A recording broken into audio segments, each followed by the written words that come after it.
Welcome to The Difference Engine, the show for founders, investors, and tech innovators. All right, busy. Jonathan, what we got today? We'll share our tips for securing funding, how to get the right money from the right people on the right terms. Then we're going to take a look at category leader Apple. Have they crushed it with their latest ad or not? But first, ooh la la, is France becoming the pièce de résistance of European tech?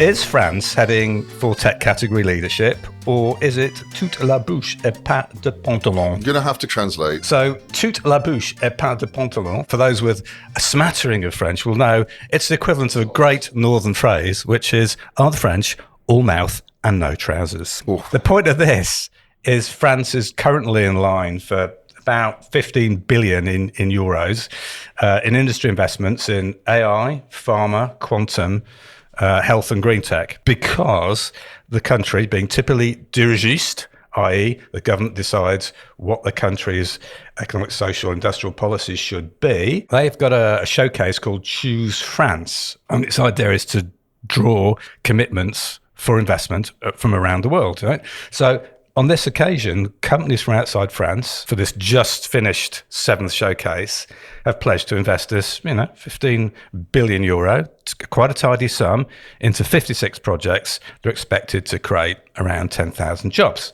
And among those announcements, Microsoft's committed to pump 4 billion euros into AI in France. And Pfizer, big pharma, has just said it's going to pump in another 500 million euros into R&D. Well, this is interesting because in a previous episode, we talked about just a few miles from here, the Microsoft data center in Acton, north-ish London, where they're going to run a lot of their AI infrastructure. And yet they're also pumping in what seems like an enormous sum of money into France. And I wonder if they're going to get the excellent French engineers and the cheap British energy and put them together. No doubt this is a big French win, right? What it's trying to do is position itself as an attractive investment hub for global companies and of course, the investors that come in it. So they're doing quite well because actually these pledges have exceeded the 13 billion euros that were pledged last year. So, France, a potential destination for all that dry powder that investors are sitting on personally. And, just to put the cherry on the icing on the cake, 2 weeks ago, Ernst & Young named France as the most attractive country in Europe for foreign investors. Formidable. Allez les Bleus. So, our neighbours across La Manche, an alternative to us roast beefs on this side. Let's not beat about the bush here. We've consistently taken the lion's share of European inward tech investment. Could the French, perhaps with this level of ongoing investment, become category contenders? Let's declare an interest. We've both mentored, with the help of the French government's Business France, French startups. So we do see the potential. And in a way, that's a good gauntlet to be thrown down for the new government here, right? Yeah, I think so. I mean, competition should breed some form of excellence. And, just breaking some of this stuff down at the moment, in sort of AI data and quantum, we've got Amazon saying it's going to pitch in 1.2 billion to strengthen its cloud infrastructure and logistics network. Everybody's saying, well, this will allow France to keep a leading edge on the adoption of AI. But the reality is France has been making progress. The number of French companies adopting AI increasing from around 20% to nearly 30% between 22 and 23.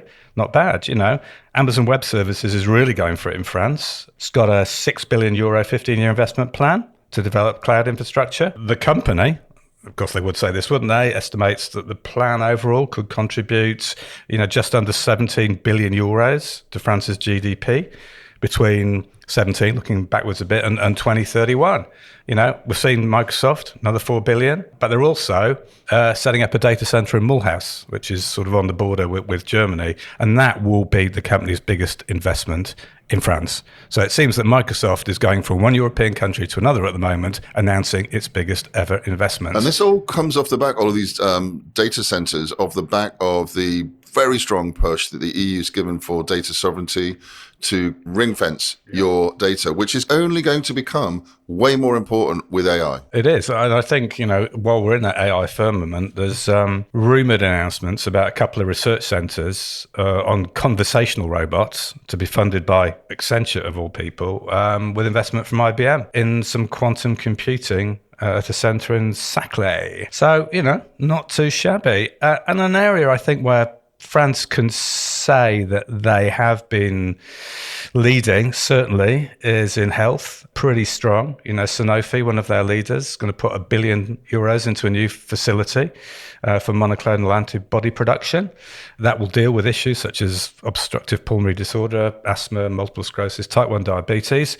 So that's pretty good. Pfizer expected to invest €500 million R&D, cancers, hereditary blood disorder, sickle cell anemia. And AstraZeneca getting on for €500 million on its Dunkirk site to decarbonise the production of asthma treatment. That's an awful lot of money for what might appear to be a little bit of a niche. And if I read correctly this week, the trains running through the tunnel, the two final bidders are a French and German, not a Brit in sight. Oh, this is for the competitive to Eurostar. Yeah. That's pretty interesting. Well, if you look at British train operating companies, very few of them are actually owned by Brits. But that's the lament of our financial system. More of that in other episodes. So we've also got GSK and Novartis. There are another couple of big farmers with some more investment. And lastly, and I think this is the most interesting bit of this, on the eco side of things, there's a Swiss company called KL1, and it says it's going to pump €300 million nickel refining plant, which of course you need it to manufacture battery cathodes, and that's going to be down there, Bordeaux in wine country.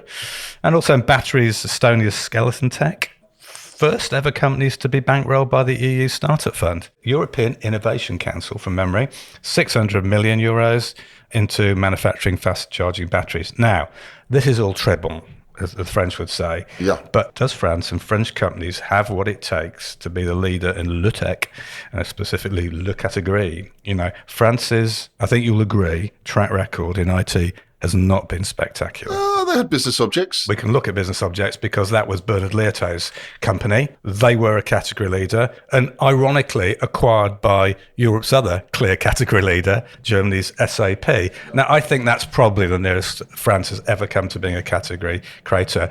So much of the commanding heights of tech in France are very government invested. They're big, slow-moving companies. And we've seen that with yet another need to bail out a big French tech company with the systems integrator Atos. Yeah, that is regrettable. It needs a billion. Nice way of putting it. It needs €1 billion to keep going, to function for the next 2 years. Why are they concerned about the next 2 years? Well, Atos is the national provider for IT at the upcoming Paris Olympics. And let's face it, if Atos went bust before that was implemented, that would be a major national embarrassment. Let's face it, Atos has gone bust. I couldn't possibly comment. Okay. There's a little tale here, isn't there, really? Because like most big European countries, big category dominating tech innovation is lacking.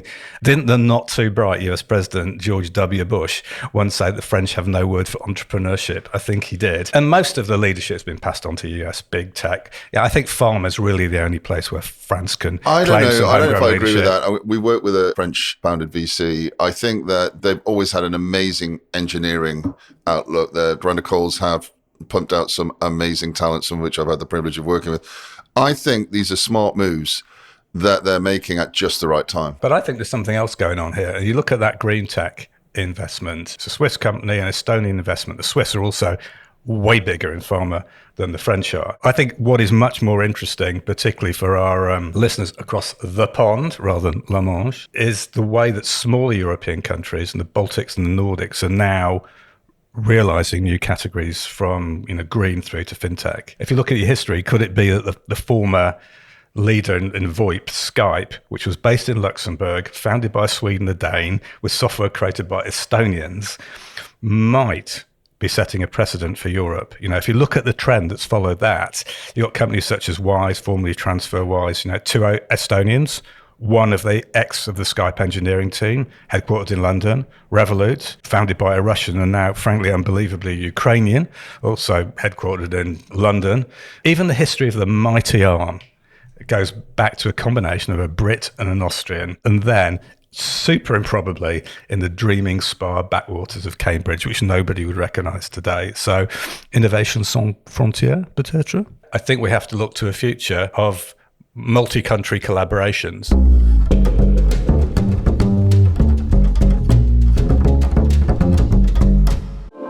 Are you still developing separate marketing plans for each of your different channels to market?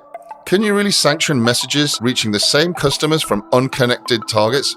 Listen, it's now the AI age. Things need to change. Positive is a different sort of AI-powered agency. From our very beginning, we've integrated marketing communications from PR to events, social to paid ads. Working smarter means working integrated. Let us show you what a truly joined-up strategy could do for your tech business. Contact Positive today with an email to hello@positivemarketing.com. Apple has been forced to apologize after its new iPad commercial sparked an outcry around the world. The ad, showing books, musical instruments, and art materials being crushed by a giant hydraulic press, was supposed to show how creativity has been compressed into the latest iPad. The company says its new iPad Pro Crush ad fell short of its goal of empowering and celebrating creatives. And it had to pull it after 48 hours following an outcry from the Weird Specs Brigade. Do I detect a note of celebration? Absolutely not. I maintain objectivity at all times. So what fascinates me is, is the legendary category creator, that's Apple to you and I, putting itself in danger, particularly at a time when we've seen recently that iPhone sales are slipping, and also while it's very publicly failing to create a new category, it's not reframing expectations of even its most loyal customers, and this is evidenced by the reaction to this ad. So let's try and go into it a bit. What's actually happened? So Apple's had to apologise for a new ad. Some fierce criticism coming out here from the obviously very sensitive creative types. Now, what got them collectively spitting out their skinny soy lattes was that it depicted an array of creative tools and objects, a piano, a camera, cans of paint being destroyed by an industrial crusher. Horror of horrors. I think you and I would think just a bit of harmless fun, but no. Now, the ad aired for 48 hours before Cupertino had to take it down. Apparently, pretty obvious to you or I, the in-house team created the ad as a metaphor to suggest just how much creative potential is packed in the latest edition of tablet, and to promote its wafer thinness. For those that actually missed the ad, that's 5.1 millimeters, Paul. 5.1 millimeters. Almost hard to conceive that. I know, you're very excited. The importance of the betterness. Absolutely better. It's their thinnest product ever. And exactly, we're seeing a lot of better here, but I'm not hearing much different. Anyway, many of the poor darlings viewing the ad on YouTube and Tim Cook's own X account fell off their collective scooters because they saw the spot as some sort of grim representation of technology crushing the history of human creativity.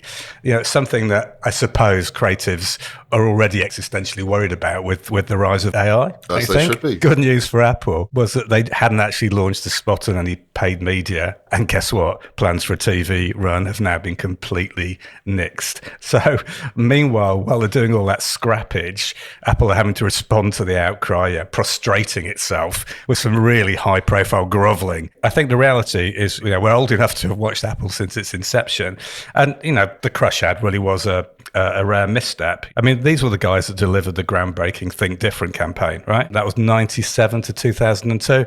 Think Different. Totally emblematic of a category creator. And if you're interested in what was going on with Apple around those times, we've got a very special guest coming up. You'll want to stay tuned for that. Oh, yes. We won't say more at this point. We won't. So, and all those creative lovies have lauded. Remember the 1984 Super Bowl spot, Get a Mac commercials. They think they're all-time advertising classics, and they've had some creative, pleasing triumphs recently. The zeitgeist capturing with that Emmy Award-winning spot about accessibility. Some frankly quite well-crafted holiday commercials, and that shot on iPhone product dem series they did. Very good. But the point is here, Was this actually a misstep? Our creative director, the creative director at Positive, used to work directly competing and supplied Apple with chips, actually. She took a look at the advert, sees no problem with it, likes it. So from somebody who's actually, I guess, target market, there's been some thumbs up from her side, and she believes the critics are just being too literal. But on the other hand, is this some sort of reality that Apple's actually marketing to Gen X and millennials, assuming a sense of humour on this and a little bit of irony, and not the more serious, tortured souls of Gen Z, even though our example of one from our own people says that maybe not all of them are that sensitive. The point to me here is that category leaders really understand their audience.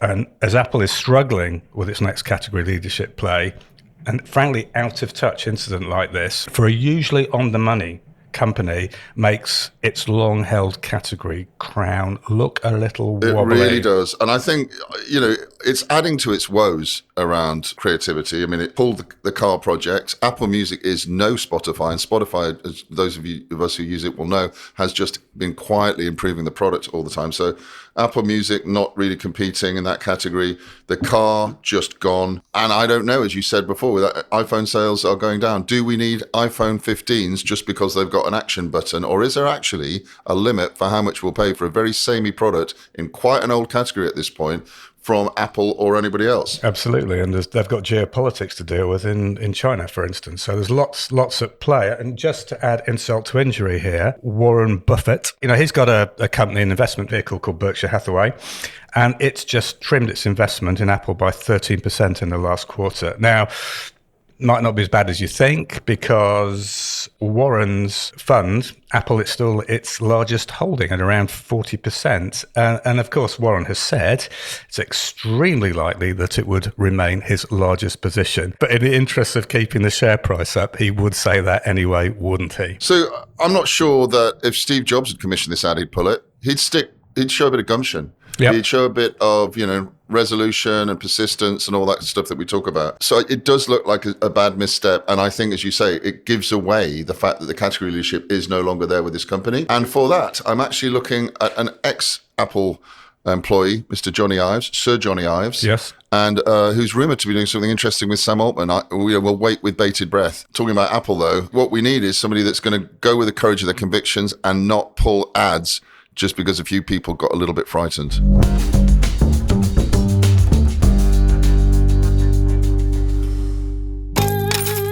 You've got to learn to earn. I don't know about you, Paul, but the last time I looked, the economy out there is still a little bit shaky. And anybody that's trying to secure funding at the moment will tell you that it's really, really, really hard work. Except, as we've mentioned before, there's an awful lot of dry powder money waiting to be investing. So how do you make yourself stand out? Let me tell you how you don't. I'll just take us on a little alley here. This very week, a former colleague and former client and friend approached a VC in Europe with a proposition which has minimal viable products, it has customers waiting, he has a sales pipeline, he's got a product that's ready to go, and was rejected. The reason he was rejected was we've got somebody in that specific space in fintech, which happens to be one we know, banking as a service. We've worked in that space. That was interesting because I think if that conversation had happened 2 years ago, they'd be quite happy to sit on two horses, two of the same folks in the same category, and see which ones win. But now, if you're not differentiated, you look very samey. That's sort of interesting because, again, in my other day job, I'm certainly talking to a lot of investors in the Far East, and they seem to be very, very happy to have, inverted commas, potentially competing companies in their portfolio. But I noticed that the company that you were talking about there was a fintech, and I think fintech's a little bit out of fashion in terms of investment at the moment. And the only people, it seems, that are getting really, really instant traction with investors are people with witty new AI gizmos or a security breakthrough. 500 million in the UK. Poly AI. We have to ask the question, and hopefully this will be useful to listeners, of how can you increase your chances of not only getting funded, but by getting the right sort of funding from companies that really understand what you're trying to achieve and are excited to be a part of that journey. Just to remind us, what are the positives of designing your own category? There are ultimately three dominant characteristics that going through a category journey will allow you to demonstrate. And the first one, which you're trying to demonstrate to investors, is a unique, genuinely unique. It's a word which is used like confetti in the industry, and very rarely are the uniques unique. Yes. But you should be able to demonstrate a unique strategic position in the market. Secondly, you should be able to create a compelling story around it. Not storytelling, as we've talked about recently, but an actual, logical, objective, customer-focused narrative. Yeah. And because of that, and these link directly to each other, you can demonstrate high growth and profitability potential. Right, let me just go through that. Assert your position in the market, which is very differentiated to anything else. Yeah. Have a really compelling story as to why customers are going to need a product in this as yet undefined category. And finally, start backing that up slowly, might take 6 to 10 years, slowly with we lead this category. Every single one of those three characteristics should have different woven through it. Now, if you look historically, because as I keep telling everybody who wants to listen, know your history or be doomed to repeat it. If you look historically, companies like Oracle and PeopleSoft, Salesforce, Uber, VMware have done this. And the evidence is in recent months, companies like Loctax, Pantera, Productsup, Railsr have made themselves preferentially attractive to investors and have got funded where everybody else has failed. Right? So if you're trying to establish a unique position, it is about creating and dominating a new market category rather than competing in existing ones. So if you are thinking about your future and it looks like you're playing somewhere where everybody else is already playing, forget it. You've got to get to a unique space. And that is because the investors will be interested and can see the potential of innovative and high growth opportunities. And they will use you as a benchmark with which to judge other investments. Only this week, we were talking about the ability of certain companies to pigeonhole you. And we actually had the Venn diagrams out, and we're talking about a couple of prospects and clients who find themselves stuck in the middle of a 3-circle Venn diagram created by our friends at Gartner. The issue that you get there as a leadership team is, which one of these categories that I didn't invent am I supposed to correspond with? We say, don't bother. Because a core aspect of category design is articulating the problem that your product or service solves, and crucially demonstrating why it's different from existing solutions, because you've got to reframe customer expectations. As Apple once said, think different. And if you do that, you will change markets. And, investors are much more likely to fund companies that can clearly explain and be insightful about the customer problem they're addressing, why it's significant, and most crucially of all, why they alone can solve it. So if you've got that nailed down, you've got to create a compelling narrative around it. Hello, we're here to help. Yeah, it's a very noisy world out there. I'm sure everybody's noticed that. And category design and going through a process allows you to create a differentiated story that's just way more attractive to investors and, frankly, every other audience that you're trying to influence. So in showing that you're pioneering a new category, you can create a sense of excitement and momentum, which can be very persuasive during fundraising, and create competition amongst investors for the opportunity to fund your company so that you get the right money from the right people on the right terms.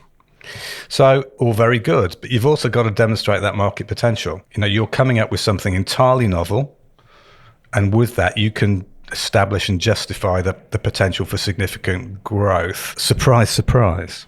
Investors are preferentially attracted to companies with high upside potential.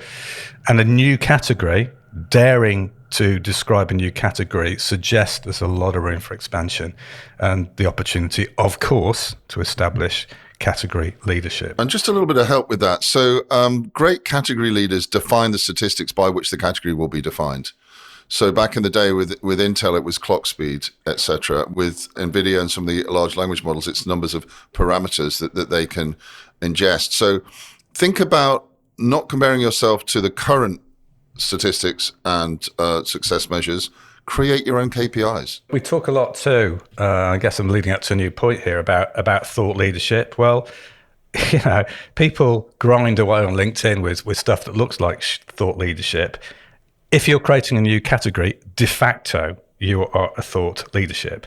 Now, being able to logically describe what it is you're doing is incredibly attractive for investors, because that process de-risks highly risky investments in tech company, because they want to know, do you know how to establish leadership?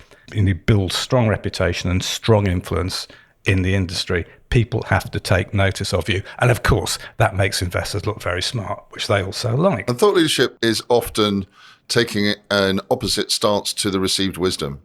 Right. So just because it's been this way all along, definitely doesn't mean you're thought leading. If anything, you're probably just following everybody else off a cliff. So be super brave with your thought leadership. And, show the investors a clear path to success, right from the early stage through to growth stage investment, because you are going to need more than one round of investment.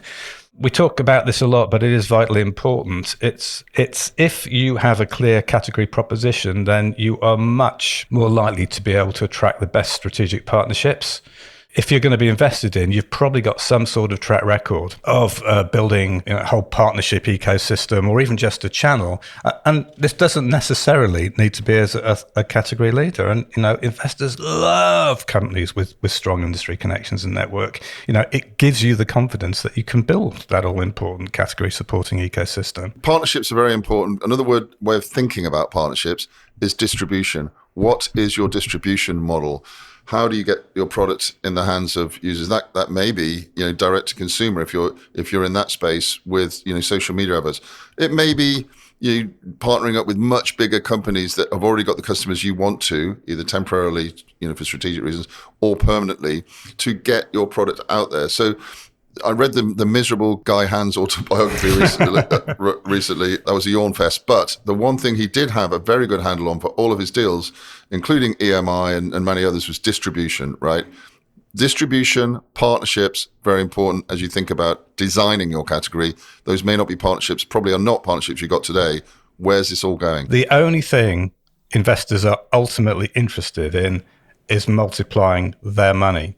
So if you can show them that you have a plan to dominate a marketplace, it is going to offer the potential for the highest returns. And that is going to make investors stop and think. So if you go through the process of category design before fundraising rounds, it can help you make a compelling, growth-oriented fundraising pitch.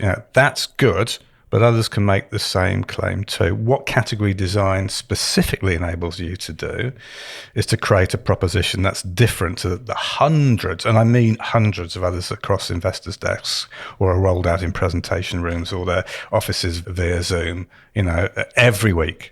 It is huge, the amount of incoming that investors see. Very few people get funded from all that incoming. So realize that what you're doing has to meet a fundamental need of investors to believe in and invest in high potential tech co's. And these are going to be the companies that are first out of the traps with brand new categories. And we know from the legendary Harvard research that those companies can go on to claim up to 76% of the value in that category. And that is the sort of language that investors love. Thanks, sir. So I think you've got a complete run through there, a great list. Hopefully you're taking notes. If any of that appeals and resonates and you want to design a category, please get through to us on the usual channels. LinkedIn, get us on the web form on the webpage. But probably easiest of all of these details are in the show notes.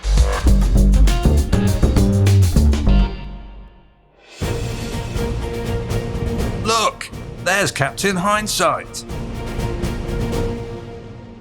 All right, it's time for Captain Hindsight. We're going back in time with Jonathan, Dr. Simnett. Actually, Paul, we're not going back that far on this occasion. You might not think so. We're back in 2015 now, when large chip maker Avago Technologies was acquired by Broadcom. The second I've heard of. You have, and for good reason. So Broadcom thought it was a good idea to spend $37 billion. So Avago served the wireless and industrial markets. Broadcom was best known for its connectivity chips, widely used in smartphones, particularly by the market leaders Apple and Samsung. So what they'd done with this mega merger had created a bigger, broader possibly better chip maker, because that combined company had become the third largest US semiconductor maker by revenue, behind Intel and Qualcomm. And I have to guess, at that point, NVIDIA was still messing about with graphics chips, or maybe it wasn't even on the... Yeah, it was Indeed, but more on NVIDIA a little bit later. Right. So Broadcom wasn't totally satisfied with playing number 3. So keep going. It continued on an acquisition spree. Brocade in 2016, $5.5 billion in cash. Expanded its fiber channel and storage business. In 2018, it tried to acquire Qualcomm because, that'd be platforms, chipsets, software tools and services. 2 days after Donald Trump blocked the company in a fit of orange man-baby protectionism. That's the president of the United States you're talking about there. I am the next president, I'm sure. Going for Brocade might have been a blip, but later in 2018, Broadcom lost the category plot. It bought business software company CA, $18.9 billion. That's far beyond its realm of semiconductors. And in 2019, it bought the Semantic Enterprise Security business. And in 2022, VMware, the virtual storage specialists, released as part of the Dell EMC acquisition. Now, slash fire sale. Yeah, exactly. So actually, this is a lesson in category destruction. You don't change horses in the middle of a stream when you're creating a category. What happened was that after this initial focus, they went on a financial engineering spree. And that's massively diluted a clear position as a fast-rising chip maker in favor of something that looks like an also-ran to IBM. Whilst, by focusing and pivoting, NVIDIA has stolen the category limelight from the likes of Intel. So beware putting companies together, because it can look like a fast lane to market domination and short-term financial gain, but it can also be the off-ramp to category dilution. Thank you for listening. If you want to learn more, go check our blog posts on becategorical.com. If you have a category issue, then we can help. Get in touch with us. And remember, don't be better, be different.